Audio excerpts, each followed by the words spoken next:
this one particular day, my dad woke us up, was marching us down the hall, and for no reason at all, the guy stopped, turned, put his fist through the bathroom door, looked at me and goes, I come home one more time and see a bike in the driveway, I run it over, pick up your stuff. Then he'd walk a little bit further, bam! Kick in another door, look at my sister, if you're not gonna drink a full can of pop, don't open it. Right? And then he'd walk a little bit further, bam! Punch another. We're all up against the wall going, holy crap, the guy's insane. Did you get the trash cans at the bottom of the driveway? He's gonna kill us all. Only to find out now as an adult, that dude had plans on replacing all the doors in that hallway anyway.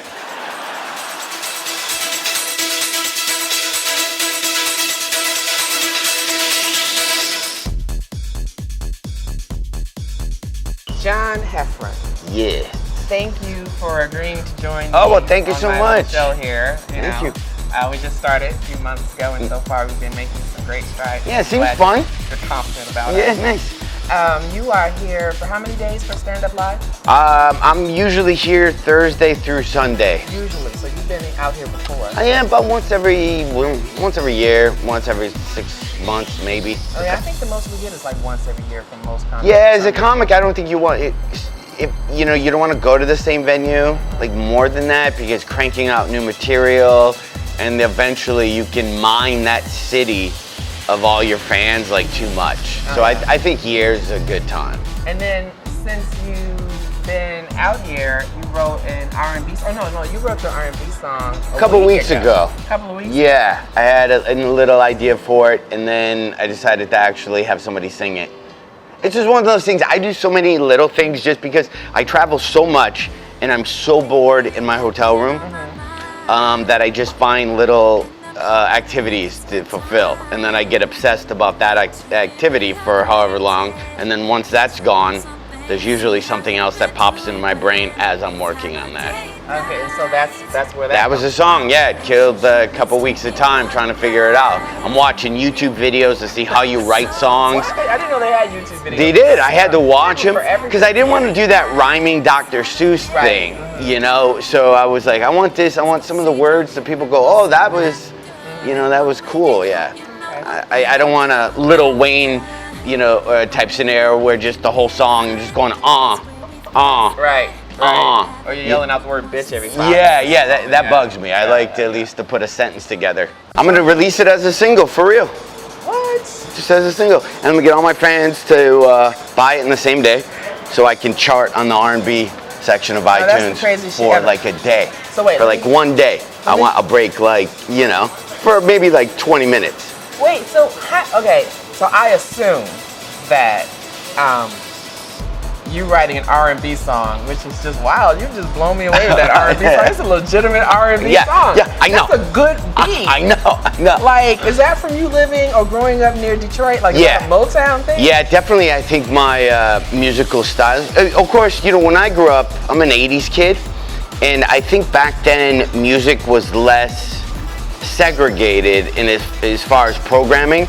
Like, you could hear on stations I listened to, a metal song, and then you could hear like a new wave song, and then you could hear New Edition right after the Smiths. You know, like that's how radio stations work. So you kind of got you got exposed to like everything. You know what? That's true, because I was in my car the other day and I'm listening to Cremo and Eileen. I don't even know who the hell wrote that song. Dexy's Midnight Runner. Yeah. Who? Dexy's Midnight Runner. And I'm in the car singing it, and then I had to pause and go, how the hell do I know this song? Yeah. Like so my musical style was growing up. I would listen to Dexy's Midnight Runner, then immediately start listening to, you know, Let Me Rub You Up and Down.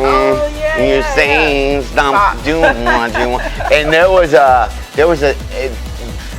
TV show out of Detroit called The New Dance Show. If you have to check it out it's on YouTube, and it's from it has to be hilarious. From the 80s. Yeah. And it was shot in downtown Detroit. So as being a suburban white kid, that's a loud truck. Yeah. But that was the like closest you'd come to like going downtown Detroit, and it was all just that, you know, that Like Soul Train is kind of. Yeah, but more with almost like a breaking type feel, like, you know, Captain Rock and just all, you know, and then the people would come out in the dance like, oh, cha, oh, cha. Egyptian lover. Yeah, now, wait, you know. Were you doing those dances in Oh yeah, you definitely would. It? Yeah, you definitely would. Dance moves? You know, not at 45. I've lost all my dance moves.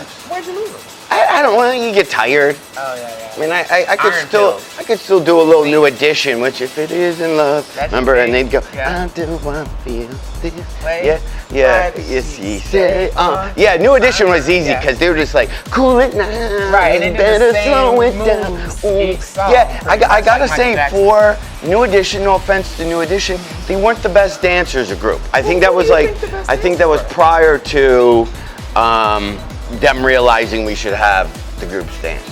Who do you think the best, like when it comes to boy bands, who has the best moves? Dang, that's such a tough question. Like New Kids on the Block? Well, nah, Which one has I would Justin say New Timberlake? Kids on the Block, no, not necessarily. But if you go, do we go old school, like Let's just like all time. Temptations? Yeah, like all time. Like Temptations count Yeah. as a boy band, right? I don't know. They were more like men to me. Did they start as boys? But I think if you looked at their ages, like whenever Temptations were Like when they the first Temptations, started, they I'm were- sure I could be wrong about this, but they're probably in their 20s, right? Yeah, I guess they during the were most, still so they technically would have been the age of we were just like way too young. They, you know, when we were that age, you know, 25-year-old might as well be a 50-year-old when you're 12. You know. So you're like, oh, you're gonna die soon, aren't you? Yeah, you know, 25. so you could go all the way back to like the Temptations and all those guys, and then probably into the Jackson 5, even though they didn't They had dance some real. moves, though. Yeah, but it was very choreographed. Obviously, Michael taking the charge. So then, moving up after that, I would probably say NSYNC. NSYNC? I would say NSYNC would Yeah, probably have the okay. most statistics. You know, I'm just thinking overall show, nonstop, everybody doing something, because, you know. Now was that the one I that could had be Justin completely Timberlake wrong. in it? Yeah. Okay, so maybe Yeah. it was Justin Timberlake that had the moves, and he was the one making everybody else look good. That probably. You know, That's this- probably why Justin Timberlake's still around right now. Do you ever go back to Detroit and do like any charity? I mean, because Detroit is just so downtrodden right now. Yeah, and You it's- should be owning like 30 blocks of it. You know that, right? Yeah, you can get like, you can get beautiful homes for nothing. Except you don't have a police department, you don't have a fire department, there's no trash pickup, Oh, you my may or may not have water. I didn't know it was that bad. No way cable companies coming to your house. There's no way you're getting pizza delivered. No You know, pizza delivery. so you can have like a beautiful house Yeah. in certain areas of Detroit, but it's But you ain't getting no pizza yeah, delivered. it's pretty Pizza much. Hut is not coming to your Yeah. house. You could have, well, okay, here's an idea for a business that you could have in Detroit, delivering pizzas. You just have an armored vehicle, and you wear like Teflon, and you can... I don't even know if that'll help. I just saw on the news that they had like the power company. I think it was like, yeah, the power company. It was a bad storm, so power company came to take the power lines that fell that are laying in the middle of the road, and those guys were robbed at gunpoint. The power company guys were robbed at gunpoint, and their truck stolen from them. And it's happening to like news people too. Like, so when they're out, crime is really rampant and blah blah blah. And then guys are like, Give me your mic. apparently I'll be giving my microphone over to yeah. So T-Bone and his crew. Damn, have you ever been in a gang? Were you ever in a gang as a kid? I tried to be. You tried to be? I'm gonna be honest with you. I tried to be. So, but when I was in, I remember starting the gang because we were making cards, so you could have cards in your thing. And I think I developed. We were like the Blue Devils, or I think was the name of ours. And then the other. Now this was like third grade. Keep in mind. Oh, and then okay. third or fourth grade, it was in elementary school. And then my best friend started the Red Angels. Now this is before we knew this. I don't even know. I'm sure Crips and Bloods existed. Yeah. But we had zero experience, so we didn't even know the color. We just used it as names. Like we thought you have to have A name, a color. in so your color name. and then the thing. I think Yeah. you know. And then we decided because we're in gangs, we're gonna have to fight. So I looked at my buddy and I'm like, so at lunch, at recess, does the Blue Angels fight the thing? And we're like, We're all friends. we're all friends, but we just thought because we picked teams. And then like boxing teams. That doesn't make any sense. No, it didn't. And then I think it was from like Greece, maybe. We like or you know Warriors. Warriors came yeah, out there at had to that be time. some type of. People always say TV doesn't influence. There was some type. We're in 3rd grade, developing gangs, and we were gonna fight for no reason except for you were opposing it. That happens as a 3rd grade level. Now imagine if that's a society way to think about things. And it is So, and I remember us going out there, and then I was gonna fight, and then I realized I'm little. I don't think I really want to fight. And then we switched our gangs. Then we this is all on the same day, by the way. This is all why we were learning cursive. We're in 3rd grade. This all happened the same within 30 minutes. So now our two gangs then formed one gang. We decided let's pack it up, and we became, and I still remember the name, the Fight Finders. So now we're about social justice. Now we're a gang that if there's fights, we find them and we break up the fights, and then tell the lunch lady. So now we were there to protect people. Now you're like missing your pieces. Yeah. Now what were those called in the 70s? The whatever angels? No, the old. In the 70s. In New York. Guardian Angels. Yeah. So that's what they. That's just insane. And then 30 minutes just at recess. that was just all that recess, and then we decided none of this is for us, and we went about our life. Well, I do like that R&B song. So now, if you ever had an opportunity to perform it in your stand-up, would you? No, because I can't sing. It would be hilarious if you performed Yeah, it and you I can't. sing. Yeah, That's the point. It's weird because I'm such a music guy. I just had an idea for a song in my head to try to get people to come out to my shows. Like, because the people who like seeing my stand-up are all kind of my age, and my biggest competition is competing with whatever their kids are doing. So if their kids have soccer or football or whatever, there's no way and if the parents have 3 kids, they're like, we gotta take her to here, pick her up at 6, drop her off here at 7, then pick up what's his face over at Taekwondo, and and so there's no way they're coming to a Thursday show. Right. So I started trying to figure out some marketing, going, I gotta convince the women or like the girlfriends or wives that their husbands need to take them out for a date night.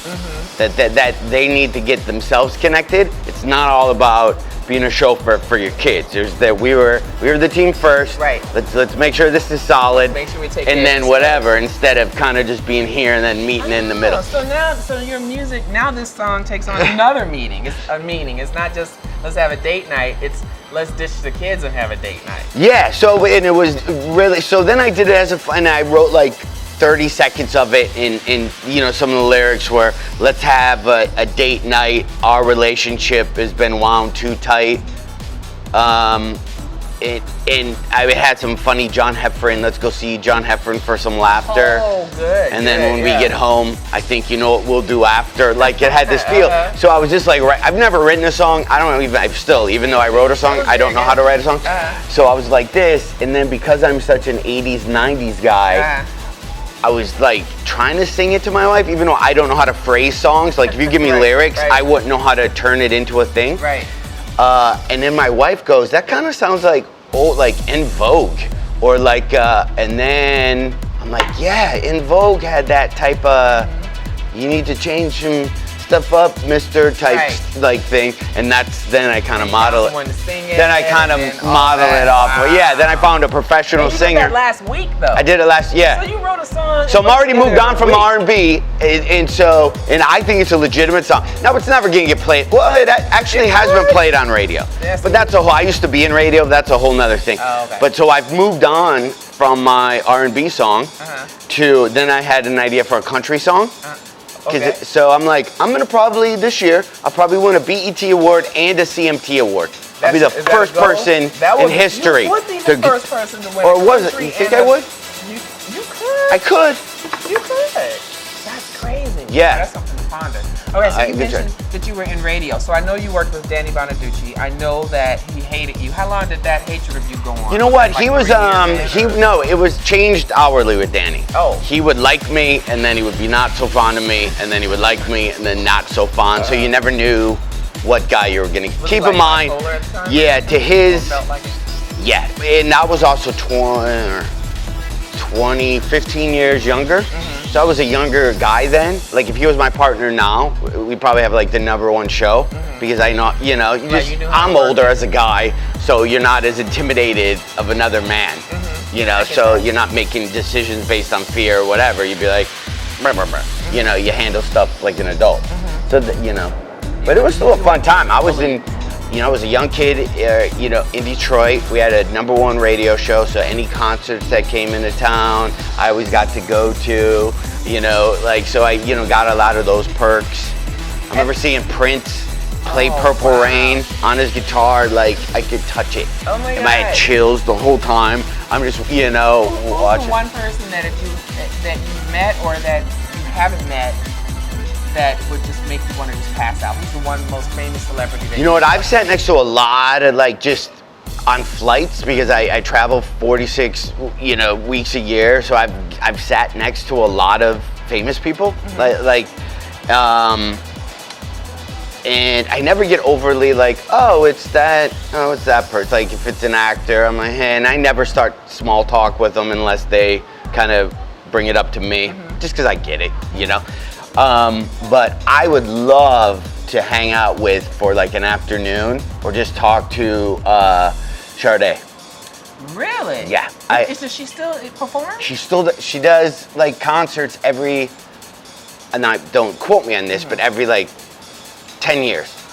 Like she has her last live concert video that I play almost daily, I think came out in 2011. Holy cow, wow. But I'm such a fan of hers. Like really? it's like, That's so yeah. cool. Yeah. I mean, if she comes out every 10 years. Like certain people have an In aura. the coffin, she's gonna be done.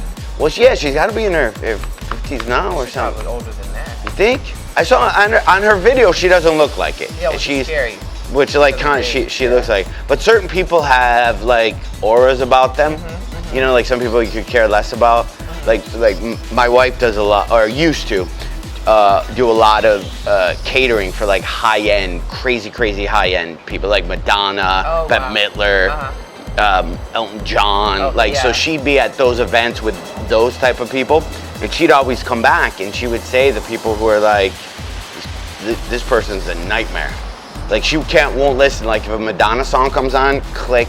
Wow. Because Madonna, and I'm not afraid to say this because my wife doesn't work at that company anymore, and this actually happened, and sometimes you should get called out on your shit. But my wife was walking, and she had a tray, and her job was to, you know, if you're a server at a thing, you have a specific job. Even if you're there and you're like, this person's kind of annoying me, why do they keep coming over here? Because they get in trouble. Right. You know? If they don't offer to you, So she went like that with the tray, and Madonna went like this. Oh, face palm. Oh, so not classy. Right? What Who the does that to hell? somebody?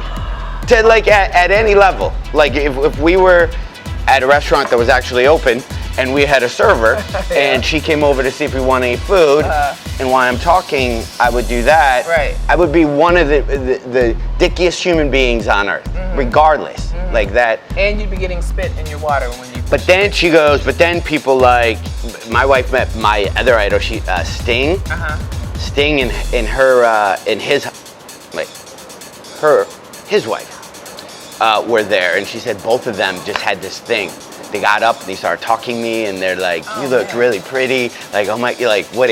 My wife's half Asian, so they're like, you know, she's exotic looking. So like, what? And she said, I had the greatest conversation with them. Wow, I love Sting too, but I'm a little disappointed about Madonna. Yeah, there's a lot. Like, there's a lot of stuff. And Was this Madonna in her heyday though, or this was like old Madonna? A couple years ago, Oh, Madonna. so it was like old. I won't show you my hands, Madonna. It's the current one. Yeah, it's the I don't know, fake British accent. Yeah, it's that Madonna. And stuff, but yeah. So I've been thinking of asking you this question since we agreed to do this interview because I just have to know what you think, especially after the Republican debate the other night.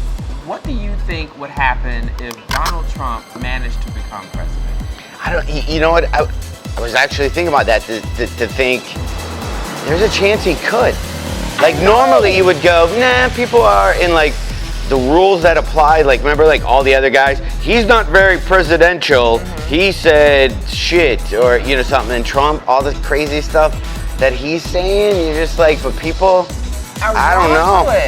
Unless he's fixing the polls. Now he has enough money where he could probably fix the polls. But here's the thing with Trump. I think all the other people are way like crazier and eviler. They just So say it. so so do you have Trump cancel out the evil people and let Trump be Trump? But that's not necessarily like evil again. You know what I mean?